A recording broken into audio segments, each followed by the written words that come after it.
আমাদের হয়তো অনেকেরই জানা নেই সবসাথে মুসলমান কারা। তো সবসাথে মুসলমান আল্লাহ তাআলা আল্লাহ রাসূল সার্টিফিকেট অনুযায়ী সাহাবী কেরাম সবসাথে উসমানের মুসলমান।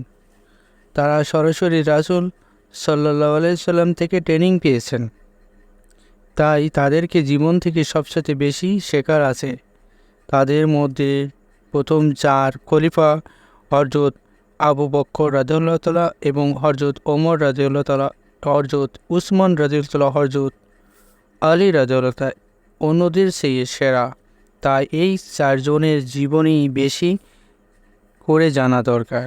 সাহাবীগণের চেয়েও বেশি মর্যাদা আর কারণ নয়। পরবর্তী মধ্যে যারা ঈমান ও এলেম বা আমলের দিক দিয়েও তাদের যত কাছাকাছি তারা ততই শ্রদ্ধার পাত্র।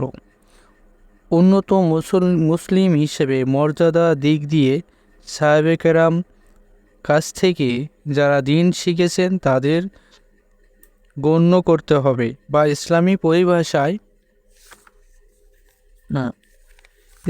পরিভাষায় এদেরকে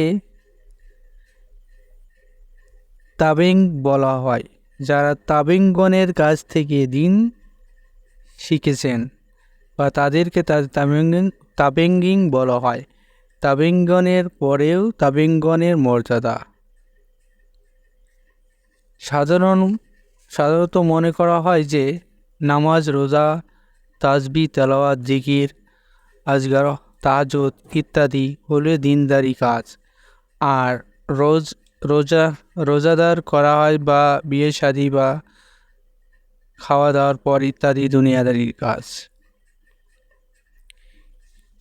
এই সাধারণত সম্পূর্ণ ভুল, কারণ রাসূল সাল্লাল্লাহু আলাইহি সাল্লাম যিনি কিছু করেছেন সবই দিনদারি। তিনি সব কিছুই নবী হিসেবেই করেছেন। তিনি দেশ শাসন করেছেন, বিয়ে শাদী করেছেন, যুদ্ধও করেছেন, সবই দিনদারি দুনিয়াদারির পার্থক্য বুঝতে হবে। আল্লাহর হুকুম ও রাসূল সাল্লাল্লাহু আলাইহি সাল্লামের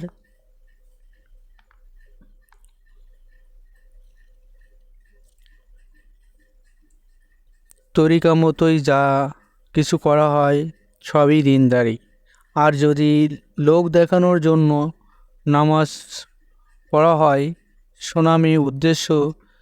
সুনাম করবে সেই উদ্দেশ্যে যদি, বা জাকাত করবে সেই উদ্দেশ্যে, জাকাত দেয়া বা এটাও সুনামের জন্যই, এবং নিজে হাজি হব লেখার জন্য, বা হজ করে এসেছি সবাই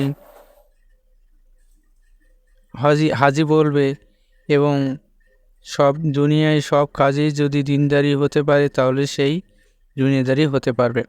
রাসূল সাল্লাল্লাহু আলাইহি সাল্লাম বলেছেন যে ঈশার নামাজ জামাতের সাথে আদায় করে ঘুমিয়ে পড়লে, আবার ফজরের নামাজ জামাতের সহিত আদায় করে, তার ঘুমটা যেন ইবাদতে গণ্য হবে।